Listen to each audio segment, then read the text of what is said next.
ബന്ധുവായ 16-കാരിയെ യുവതി ഹൈക്കോടതി അഭിഭാഷകന് കാഴ്ചവെച്ചു. പിന്നെ നടന്നത് തുടർ പീഡനങ്ങളും ലൈംഗിക വൈകൃതങ്ങളും. ഹൈക്കോടതി അഭിഭാഷകൻ നൌഷാദ് ഒളിവിലാണ്. ഒത്താശ ചെയ്ത അതിജീവിതയുടെ ബന്ധുവായ യുവതി പോക്സോ കേസിൽ അറസ്റ്റിൽ. കോന്നി സ്വദേശിനിയായ 41-കാരിയെയാണ് ആറന്മുള പോലീസ് അറസ്റ്റ് ചെയ്തത്. ഇവർ രണ്ടാം പ്രതിയാണ്. ഒന്നാം പ്രതിയായ ഹൈക്കോടതി അഭിഭാഷകൻ നൌഷാദ് നിലവിൽ ഒളിവിലാണ്. അഭിഭാഷകൻ പെൺകുട്ടിയെ ബലം പ്രയോഗിച്ച് മദ്യം കൊടുത്ത് മയക്കി ക്രൂരമായ ബലാത്സംഗത്തിന് പലതവണ വിധേയയാക്കുകയായിരുന്നു. ലൈംഗിക വൈകൃതങ്ങൾക്കും പ്രകൃതിവിരുദ്ധ പീഡനത്തിനും ഇരയാക്കുകയും ചെയ്തു. കേസിലാണ് അറസ്റ്റ്.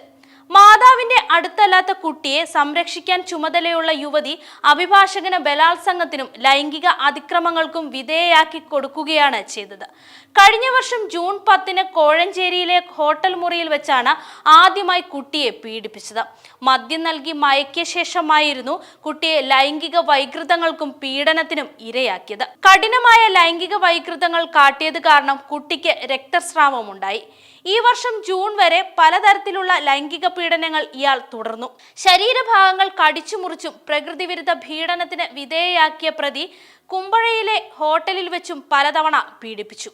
ഇയാൾക്ക് എല്ലാ സൗകര്യങ്ങളും ഒത്താശയും ചെയ്തു കൊടുത്തത് പെൺകുട്ടിയുടെ ബന്ധുവായ യുവതിയാണ്. +1 വെക്കേഷൻ കാലയളവിൽ എറണാകുളത്ത് എത്തിച്ചും അഭിഭാഷകൻ കുട്ടിയെ ക്രൂര ലൈംഗിക പീഡനത്തിന് ഇരയാക്കിയിരുന്നു.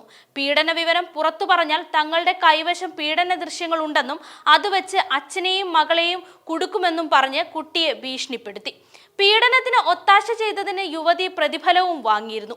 ചൈൽഡ് വെൽഫെയർ കമ്മിറ്റിയിൽ നിന്നും വിവരം കിട്ടിയത് പ്രകാരം കോഴഞ്ചേരി 1 സ്പോർട്സ് സെന്ററിൽ പെൺകുട്ടിയെ പാർപ്പിച്ചിരിക്കുകയാണ്.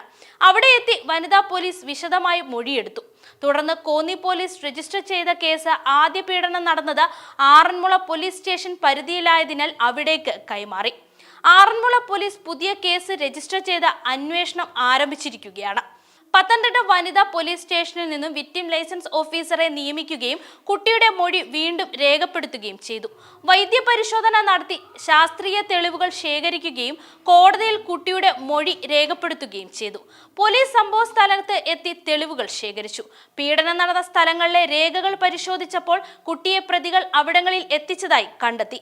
ജില്ലാ പോലീസ് മേധാവി VG വിനോദ് കുമാറിന്റെ നിർദ്ദേശപ്രകാരം പ്രതികൾക്കായുള്ള അന്വേഷണം പോലീസ് ഊർജിതമാക്കിയിരിക്കുകയാണ്. തുടർന്ന് രണ്ടാം പ്രതിയെ കായംകുളം 3-ാം കുറ്റിയിൽ നിന്നും കസ്റ്റഡിയിലെടുത്തു. ലൈംഗിക പീഡനത്തിന് എല്ലാ സാഹചര്യങ്ങളും ഒരുക്കിക്കൊടുത്ത ഇവർ ഇതിനായി പ്രതിഫലം പലതവണ കൈപ്പറ്റുകയും ചെയ്തതായി വ്യക്തമായി. പീഡനം അറിഞ്ഞിട്ടും കുട്ടിയെ സംരക്ഷിക്കാൻ ബാധ്യതയുള്ള പ്രതി ആരെയും അറിയിക്കാതെ മറച്ചുവെക്കുകയും നിയമപരമായ ബോധമുള്ള 1-ാം പ്രതിക്ക് പീഡനങ്ങൾക്ക് എല്ലാവിധ ഒത്താശയും ചെയ്തു കൊടുത്തതായും വ്യക്തമായി. പ്രതിയെ കോടതിയിൽ ഹാജരാക്കി റിമാൻഡ് ചെയ്തു.